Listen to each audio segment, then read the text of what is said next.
नमस्कार दोस्तों, बिजनेसमैन में आपका स्वागत है। आज हम पढ़ने आज की करंट अफेयर्स। National news. फैसले ने 43वीं बैठक में खाद्य सुरक्षा और मानक नियमों को सुव्यवस्थित करने के लिए विभिन्न संशोधनों को मंजूरी दी है। भारतीय खाद्य सुरक्षा और मानक प्राधिकरण FSSAI ने 43वीं बैठक में खाद्य सुरक्षा और मानक नियमों को सुव्यवस्थित करने के लिए विभिन्न संशोधनों को मंजूरी दी। नई दिल्ली में केंद्रीय स्वास्थ्य सचिव अपूर्व चंद्रा की अध्यक्षता में बैठक हुई। इसमें खाद्य उत्पादों के लिए भारतीय मानक ब्यूरो BIS या एगमार्क प्रमाणों को खत्म करने के लिए विभिन्न खाद्य सुरक्षा और मानक विनियमों में विभिन्न संशोधनों को मंजूरी दी गई। राज्यसभा में संसद की संयुक्त बैठक में राष्ट्रपति द्रौपदी मुर्मू के अभिभाषण पर धन्यवाद प्रस्ताव पर चर्चा में भाग लेते हुए तृणमूल कांग्रेस के सुखेंदु शेखर रॉय ने आरोप लगाया कि देश में भारी आर्थिक असमानता है। राज्यसभा में संसद के दोनों सदनों की संयुक्त बैठक में राष्ट्रपति द्रौपदी मुर्मू के अभिभाषण पर धन्यवाद प्रस्ताव पर चर्चा फिर शुरू हुई। चर्चा में भाग लेते हुए तृणमूल कांग्रेस के सुखेंदु शेखर रॉय ने आरोप लगाया कि देश में भारी आर्थिक असमानता है। उन्होंने इस दावे पर भी आपत्ति जताई कि नया संहिता विधेयक बिल पिछले सत्र में सभी सांसदों के समर्थन के बाद पारित किया गया था। उन्होंने पिछले सत्र में सांसदों के निलंबन पर सरकार से सवाल करते हुए कहा कि यह भारत के संसदीय लोकतंत्र के इतिहास में अब तक सबसे अधिक सांसदों को निलंबित किया गया। श्री रॉय ने रोजगार के मुद्दे पर सरकार पर निशाना साधा। प्रधानमंत्री नरेंद्र मोदी ने लोकसभा में कहा कि मुद्रास्फीति पर नियंत्रण पाने, आर्थिक विकास को बढ़ावा देने, बुनियादी ढांचे के निर्माण और रोजगार के अवसर प्रदान करने के लिए सरकार ने कई साहसिक पहल की। मौजूदा सरकार की उपलब्धियों की चर्चा करते हुए श्री मोदी ने कहा कि मुद्रास्फीति पर काबू पाने, आर्थिक विकास को बढ़ावा देने, बुनियादी ढांचे के निर्माण पर रिकॉर्ड पूंजीगत व्यय और रोजगार के अवसर पैदा करने के लिए कई साहसिक पहल की गई हैं। प्रधानमंत्री मोदी ने कहा कि उनकी सरकार ने पिछले 10 वर्षों में ग्रामीण क्षेत्रों में गरीबों के लिए 4 करोड़ और शहरी गरीबों के लिए 80 लाख पक्के घर बनाए हैं। 40,000 किलोमीटर रेलवे ट्रैक का वैद्युतीकरण किया गया है और 17 करोड़ गैस कनेक्शन दिए गए हैं। उन्होंने कहा कि इस काम को पूरा करने में कांग्रेस को कई दशक लगते हैं। केंद्रीय मंत्री धर्मेंद्र प्रधान कल नई दिल्ली के राष्ट्रीय बाल भवन में 2 दिवसीय उल्लास मेले का उद्घाटन करेंगे। केंद्रीय सूचना मंत्री धर्मेंद्र प्रधान कल नई दिल्ली के राष्ट्रीय बाल भवन में 2 दिवसीय उल्लास मेले का उद्घाटन करेंगे। इस मेले का उल्लास नव भारत साक्षरता कार्यक्रम के अंतर्गत शिक्षा मंत्रालय का स्कूल शिक्षा और साक्षरता विभाग राष्ट्रीय और राज्य स्तरीय विभिन्न गतिविधियों का प्रदर्शन करेगा। विभिन्न राज्यों और केंद्र शासित प्रदेशों के 700 प्रतिभागी, शिक्षा मंत्रालय के 100 से अधिक प्रतिभागी तथा विभिन्न संगठन इस कार्य में हिस्सा लेंगे। विज्ञान और प्रौद्योगिकी राज्य मंत्री डॉक्टर जितेंद्र सिंह ने जैव विज्ञान में बहुविषयक पोस्ट डॉक्टरल पाठ्यक्रम शुरू किया है। विज्ञान और प्रौद्योगिकी राज्य मंत्री डॉक्टर जितेंद्र सिंह ने आज वैश्विक स्वास्थ्य चुनौतियों से निपटने के लिए जैव विज्ञान में बहुविषयक पोस्ट डॉक्टरल पाठ्यक्रम शुरू किया है। डॉक्टर सिंह ने कहा कि महत्वपूर्ण स्वास्थ्य सेवा क्षेत्र में नवाचार को बढ़ावा देने के लिए अगले 5 वर्षों में 1000 PhD छात्रों का नामांकन किया जाएगा। केंद्रीय मंत्री मनसुख मांडविया ने आंध्र प्रदेश और जम्मू कश्मीर में 4 नर्सिंग कॉलेजों की वर्चुअल रूप से आधारशिला रखी है। केंद्रीय स्वास्थ्य मंत्री मनसुख मांडविया ने कहा कि सरकार का उद्देश्य सभी के लिए सस्ती और सुलभ स्वास्थ्य सेवा प्रदान करना है। डॉक्टर मांडविया ने आंध्र प्रदेश और जम्मू कश्मीर में 4 नर्सिंग कॉलेजों की वर्चुअल रूप से आधारशिला रखते हुए यह बात कही। डॉक्टर मांडविया ने कहा कि भारतीय नर्सों की सेवाओं को विदेशों में काफी मान्यता प्राप्त है, इसलिए देश में नर्सिंग शिक्षा को वैश्विक मानकों के बराबर लाना महत्वपूर्ण है।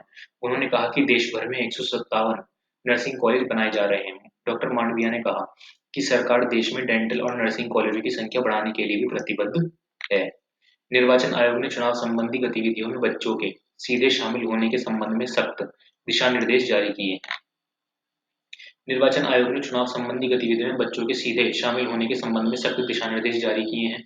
निर्वाचन आयोग ने राजनीतिक दलों को सलाह दी है कि वे पोस्टर, प्रचार सामग्री, रैलियों और चुनावी बैठकों सहित किसी भी प्रकार के चुनाव अभियानों में बच्चों को शामिल न करें। प्रधानमंत्री नरेंद्र मोदी ने सर्वश्रेष्ठ वैश्विक संगीत के लिए ग्रैमी पुरस्कार पाने वाले संगीतकार को बधाई दी है। प्रधानमंत्री नरेंद्र मोदी ने सर्वश्रेष्ठ वैश्विक संगीत के लिए ग्रैमी पुरस्कार पाने वाले संगीतकार उस्ताद जाकिर हुसैन, राकेश चौरसिया, शंकर महादेवन, सैलम गणेश वी और गणेश राजगोपालन को बधाई दी। आज एक सोशल मीडिया पोस्ट में श्री मोदी ने कहा कि उनकी असाधारण प्रतिभा और संगीत के प्रति समर्पण ने दुनिया भर में दिल जीत लिया है। प्रधानमंत्री नरेंद्र मोदी कल गोवा में भारत ऊर्जा सप्ताह का उद्घाटन करेंगे। इस आयोजन में विभिन्न देशों के 17 ऊर्जा मंत्रियों और 35,000 से अधिक प्रतिनिधियों के भाग लेने की संभावना है। ऊर्जा सप्ताह के दौरान 900 से अधिक संस्थाएं प्रदर्शनी भी लगाएंगी। प्रधानमंत्री गोवा में एक सार्वजनिक कार्यक्रम में 1,303 करोड़ रुपए मूल्य की परियोजनाओं का शिलान्यास भी करेंगे। वे राष्ट्रीय प्रौद्योगिकी संस्थान गोवा के स्थायी परिसर का भी उद्घाटन करेंगे। श्री मोदी यात्री रोपवे का भी उद्घाटन करेंगे और उससे जुड़ी पर्यटन गतिविधियों का शुभारंभ करेंगे। अब आ जाते हैं अंतर्राष्ट्रीय खबरों पर। पाकिस्तान के कब्जे वाले कश्मीर के गिलगित बाल्टिस्तान में विरोध प्रदर्शन शुरू। स्थानीय लोगों ने गेहूं की कीमतों में बढ़ोतरी और बंद की गई सब्सिडी का विरोध किया। पाकिस्तान के कब्जे वाले कश्मीर के गिलगित बाल बाल्टिस्तान में मौलिक अधिकारों की मांग कर रहे लोगों का विरोध अब प्रदर्शन में बदल गया है। गेहूं की कीमतें बढ़ने और सब्सिडी बंद करने के सरकार के फैसले पर राजनीतिक, धार्मिक और सामाजिक संगठनों ने असंतोष व्यक्त किया है। पाकिस्तान के उत्तर-पश्चिमी क्षेत्र में पुलिस थाने पर हुआ आतंकी हमला। पाकिस्तान के उत्तर-पश्चिमी क्षेत्र में आज पुलिस थाने पर हुए आतंकी हमले में 10 पुलिसकर्मी मारे गए और 6 घायल हो गए। इस सप्ताह होने वाले आम चुनावों से पहले बढ़ती हिंसा के मद्देनजर यह घटना हुई। खैबर पुख्तूनख्वा प्रांत के द्राबन क्षेत्र के पुलिस अधिकारियों ने कहा कि आतंकवादियों ने स्नाइपर फायर से पुलिस स्टेशन पर हमला किया और फिर इमारत में घुस गए। अभी किसी संगठन ने इस हमले की जिम्मेदारी नहीं ली है और न ही यह स्पष्ट है कि इसका चुनाव से कोई संबंध है। राष्ट्रपति नायब बुकेले ने अल साल्वाडोर के चुनावों में जबरदस्त जीत हासिल की। राष्ट्रपति नायब बुकेले ने अल साल्वाडोर के चुनावों में जबरदस्त जीत हासिल की है। कल हुई मतगणना में मध्य अमेरिकी देश की जनता ने नायब बुकेले को दूसरी बार राष्ट्रपति पद के लिए चुना। आधिकारिक नतीजे घोषित होने से पहले बुकेले ने खुद को विजेता घोषित किया और दावा किया कि उन्हें 85% से अधिक वोट मिले हैं। अंतिम परिणामों से पता चला है कि बुकेले को 31% मतपत्रों के साथ 83% समर्थन मिला है। चिली के राष्ट्रपति गैब्रियल बोरिक ने अग्नि पीड़ितों के सम्मान में 2 दिनों के राष्ट्रीय शोक की घोषणा की है। चिली के राष्ट्रपति गैब्रियल बोरिक ने अग्नि पीड़ितों के सम्मान में 2 दिनों के राष्ट्रीय शोक की घोषणा की है। अभी तक चिली के जंगलों में लगी घातक आग में कम से कम 99 लोगों की मृत्यु हुई है और सैकड़ों लोग लापता भी हैं। राष्ट्रपति ने कहा कि मरने वालों का आंकड़ा बढ़ सकता है। राष्ट्रपति ने कहा कि देश बहुत बड़ी त्रासदी का सामना कर रहा है। अब आ जाते हैं राज्य समाचार। झारखंड में चंपाई सोरेन के नेतृत्व वाली झारखंड मुक्ति मोर्चा और कांग्रेस गठबंधन सरकार ने विश्वास मत हासिल किया। मुख्यमंत्री चंपाई सोरेन के नेतृत्व में झारखंड मुक्ति मोर्चा और कांग्रेस गठबंधन की सरकार ने आज विधानसभा में विश्वास मत हासिल किया। 81 सदस्यों वाली विधानसभा में सरकार ने 47 मत किए, जिनमें एक नामांकित सदस्य शामिल है। विपक्षी गठबंधन एनडीए को 29 वोट मिले। कर्नाटक कांग्रेस पार्टी के सभी मंत्री, विधायक और सांसद राष्ट्रीय राजधानी में जंतर मंतर पर विरोध प्रदर्शन करेंगे। कर्नाटक मुख्यमंत्री सिद्धरामैया ने ये कहा है। कर्नाटक मुख्यमंत्री सिद्धरामैया ने कहा कि कर हस्तांतरण और सहायता अनुदान में राज्य के साथ केंद्र सरकार के अन्याय के खिलाफ 7 फरवरी बुधवार को नई दिल्ली में विरोध प्रदर्शन किया जाएगा। मुख्यमंत्री ने आज बेंगलुरु में संवाददाताओं को बताया कि कर्नाटक कांग्रेस पार्टी के सभी मंत्री, विधायक और सांसद राष्ट्रीय राजधानी में जंतर मंतर पर विरोध प्रदर्शन करेंगे।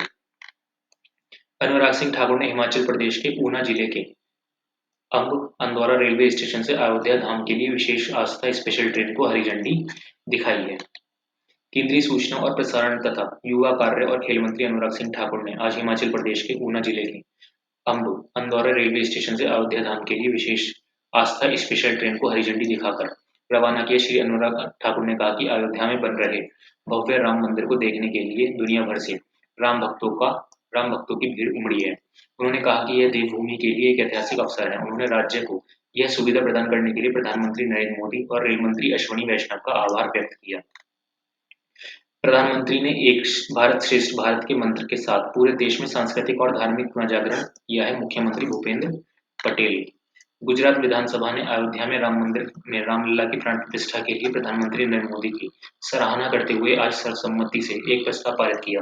मुख्यमंत्री भूपेंद्र पटेल ने कहा कि प्रधानमंत्री ने एक भारत श्रेष्ठ भारत के मंत्र के साथ पूरे देश में सांस्कृतिक और धार्मिक पुनर्जागरण किया है। उन्होंने कहा कि प्रधानमंत्री ने देश के प्रमुख तीर्थस्थलों के समग्र विकास को नई दिशा दी है। असम विधानसभा का बजट सत्र विपक्ष के विरोध के बीच गुवाहाटी के दीसपुर में आज शुरू हो चुका है।